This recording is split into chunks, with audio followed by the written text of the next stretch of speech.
கிறிஸ்துவுக்குள் மிகவும் பிரியமான என் அன்பு தேவனுடைய பிள்ளைகளே, ஆண்டவராய் இயேசு கிறிஸ்துவின் நாமத்தினாலே இந்த ஆசீர்வாதமான நாளிலே 1ஆம் தேதி வாக்குத்தத்த செய்தியோடு உங்களை சந்திப்பதிலே நான் மகிழ்ச்சி அடைகிறேன். கடந்த 7 மாதங்கள் தேவன் நம்மளை அற்புதமாக பாதுகாத்து வழிநடத்தி வந்தார்.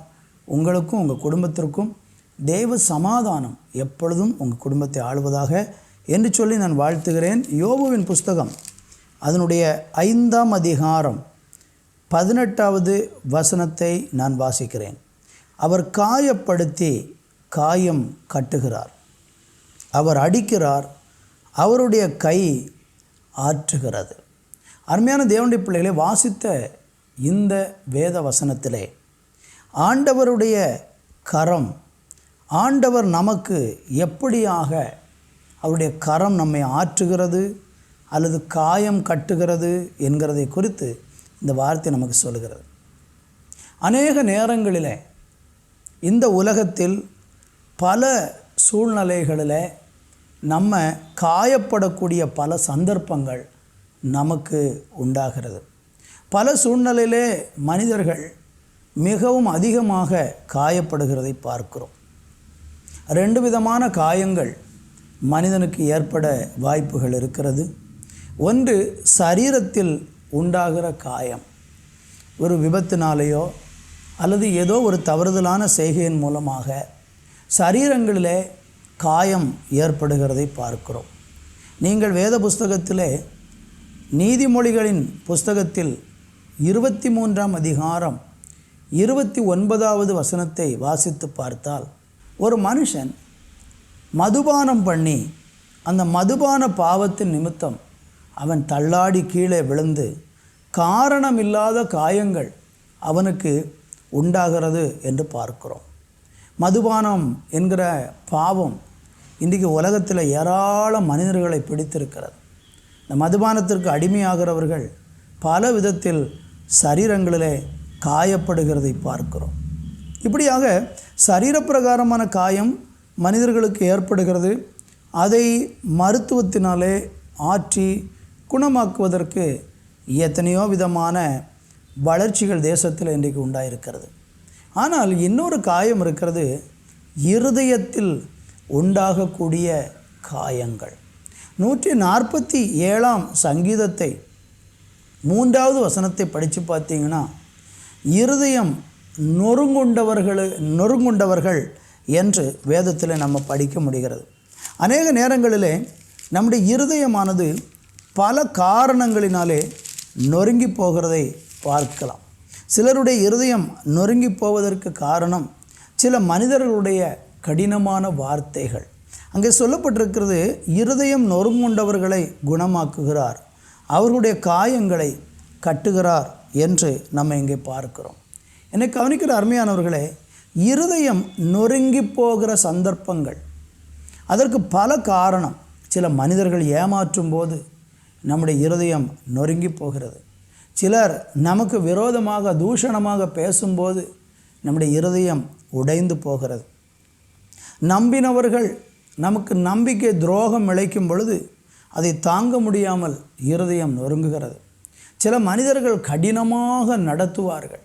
மனைவியை கடினமாய் நடத்துகிற கணவர்கள் உண்டு, பிள்ளைகளை கடினமாய் நடத்துகிறவர்கள் உண்டு. இன்னும் பிள்ளைகள் வயது முதிர்ந்த பெற்றோர்களை ரொம்ப கடினமாக நடத்துகிறதும், அவர்களை பராமரியாமல் அவர்களை அனாதைகளாக விட்டுவிடுகிற சந்தர்ப்பங்களிலே பெற்றோர்களுடைய இருதயம் பயங்கரமாக நொறுங்கி போகிறது. இப்படி வரிசையாக சொல்லிக்கொண்டே போகலாம். இருதயம் நொறுங்கி போவதற்கு பல காரியங்கள் காரணமாக இருக்கிறது.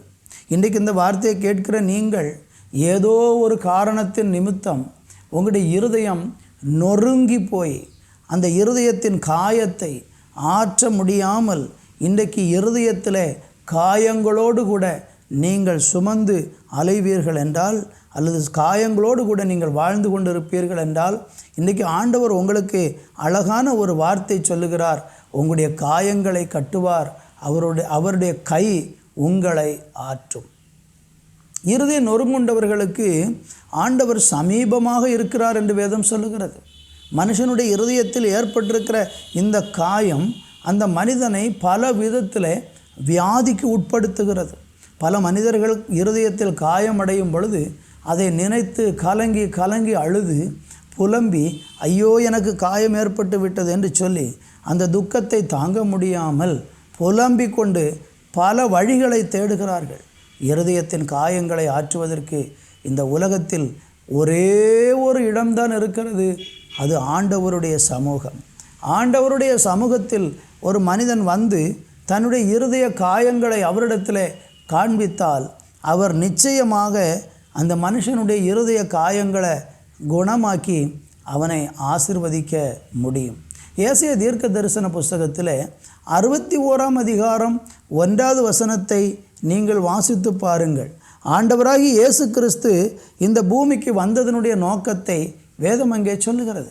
அவர் இருதயம் நொறுங்குண்டவர்களுக்கு காயம் கட்டும்படியாக அவர் வந்தார் என்று வேதம் நமக்கு சொல்லுகிறது. அருமையான தேவனுடைய பிள்ளைகளே, இன்றைக்கு நீங்கள் காயப்பட்டிருக்கிற அந்த காயத்தை ஆற்றுவதற்கு யாரிடத்திற்கு போகலாம் என்று நீங்கள் எண்ணி சில மனுஷர்களை தேடினால் அவர்கள் உங்களுக்கு தவறான வழிகளை காண்பிப்பார்கள்.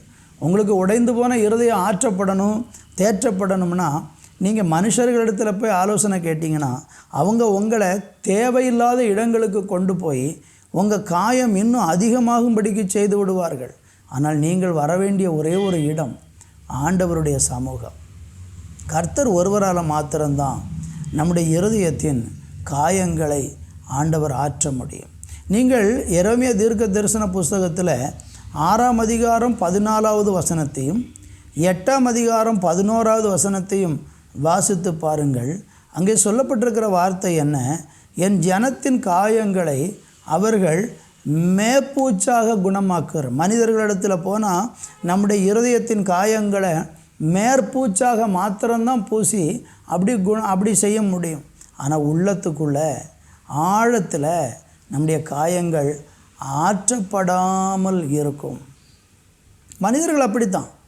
இன்றைக்கி சில மனுஷர்களை தேடி போய் ஆறுதல் அடையலாம் என்று நீங்கள் நினைக்கிறீங்கன்னா அவங்க மேற்பூச்சாக தான் உங்களை குணமாக்க முடியும்.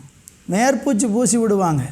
ஆனால் உள்ளத்தின் காயத்தை ஆற்ற இயேசுவால் மாத்திரம்தான் முடியும். இந்த ஆகஸ்ட் மாதத்தில் இந்த வாக்குத்தத்த செய்தியை கவனித்து கொண்டிருக்கிற தேவனுடைய பிள்ளைகளே, உங்கள் வாழ்க்கையில் உங்களுடைய அடிக்காயங்களை, உங்களுடைய நொறுங்குண்ட இருதயத்தை குணமாக்குறதற்கு நீங்கள் மனுஷர்களை தேடி போகிறீங்களா? அல்லது அங்கங்கே அலைந்து கொண்டு இருக்கிறீங்களா? அல்லது மதுபானம் இது போன்ற பாவங்களில் வாழ்ந்து அதன் மூலம் ஆறுதல் கிடைக்கும்னு நினைக்கிறீங்களா? எங்கே போனாலும் கிடைக்காது. ஒரே ஒரு இடம், ஆண்டவர் காயங்களை ஆற்றுகிறவர். எரேமியா தீர்க்க தரிசனம் 30:13 படித்தீங்கன்னா, காயங்களை ஆற்றும்படி ஏற்படுவார் இல்லை, ஔஷதங்களும் இல்லை என்று சொல்லப்பட்டிருக்கிறது. பார்த்தீங்களா, உலகத்தில் இயேசுவை தவிர காயங்களை ஆற்றுவதற்கு யாராலும் முடியாது. மாத்திரமல்ல, எந்த ஒரு ஔஷதமும் இந்த உலகத்தில் மனுஷனுடைய இருதய காயங்களை ஆற்றுவதற்கு இன்றைக்கு வரைக்கும் கண்டுபிடிக்கப்படவில்லை. மனிதனுடைய இருதயத்தின் வேதனைகளை அல்லது உள்ளத்தில் ஏற்பட்டிருக்கிற ஆழமான அடிக்காயங்களை குணமாக்குவதற்கு இன்றைக்கு வரைக்கும் ஒரு ஔஷதமும் மனிதனால் கண்டுபிடிக்கப்படவே இல்லை. இன்றைக்கி மனநல மருத்துவர்கள் என்று சொல்லி இருக்கிறாங்க. அவங்க பல சேவைகள் பணிகள் செய்கிறாங்க. ஆனால் நீங்கள் நல்லா கவனிச்சிங்கன்னா தெரியும், அவர்களிடத்துலையும் இருதயத்தின் காயத்தை ஆற்றுவதற்கான மருந்து இல்லை. உங்களை அந்த அந்த அந்த நீங்கள் காயப்பட்ட அந்த சூழலை மறக்க பண்ணுவதற்கு சில மருத்துவம் உங்களுக்கு செய்யலாம். ஆனால் இருதயத்தின் காயத்தை ஆற்றக்கூடிய ஒரே ஒரு ஔஷதம் இயேசு கிறிஸ்துவின் வார்த்தை, இயேசு கிறிஸ்துவின் நாமம். ஆண்டவராகி இயேசு கிறிஸ்து ஒருவர்தான் நம்முடைய இருதயத்தின் அடிக்காயங்களை ஆற்றி நம்மளை குணமாக்க முடியும். கர்த்தருக்கு மகிமை. அதே எரேமியா தீர்க்க தரிசன புஸ்தகத்தில் 30ஆம் அதிகாரம் 17வது வசனத்தை உங்களுக்கு வாசிக்கிறேன். அவர்கள் உன்னை விசாரிப்பாரற்ற சீயோன் என்று சொல்லி உனக்கு தள்ளுண்டவள் என்று பெயரிட்டபடியால் நான் உனக்கு ஆரோக்கியம் வரப்பண்ணி உன் காயங்களை ஆற்றுவேன் என்று கர்த்தர் சொல்லுகிறார். உங்களை பார்த்து அநேகர் நீங்கள் உதவ மாட்டீங்க, உங்களை விசாரிப்பார் யாரும் இல்லைன்னு சொல்லி காயப்பட்ட உங்களுடைய காயத்தை புரிந்து கொள்ளாமல் ஒதுக்கி வச்சுருக்கிறாங்களா? கவலைப்பட வேண்டாம். ஆண்டவர் சொல்கிறாரு, நான் உங்களுக்கு ஆரோக்கியம் வர பண்ணி காயங்களை ஆற்றுவேங்கிறார். அப்போ ஒன்று கவனித்து கொள்ளுங்கள், இருதயத்தில் ஒரு மனுஷனுக்கு காயம் ஏற்பட்டு விட்டால் அவனுக்கு அது ஆரோக்கியத்தை கூட கெடுக்கிறது. அந்த காரியத்தை நினச்சி கவலைப்பட்டு சரீரத்துடைய அவயவ உறுப்புகளெல்லாம் பாதிக்கப்படுகிறது, ஜீரண உறுப்புகள் பாதிக்கப்படுகிறது. அது மாதிரி மூளையில் இருக்கிற தூக்கத்துக்கான நரம்புகள் பாதிக்கப்படுகிறது. சரீரத்தின் பல பகுதிகளில் சோர்வுகள் உண்டாகி மன தளர்ச்சி ஏற்பட்டு சரீரமே வியாதிப்பட்டு போய்விடுகிறது.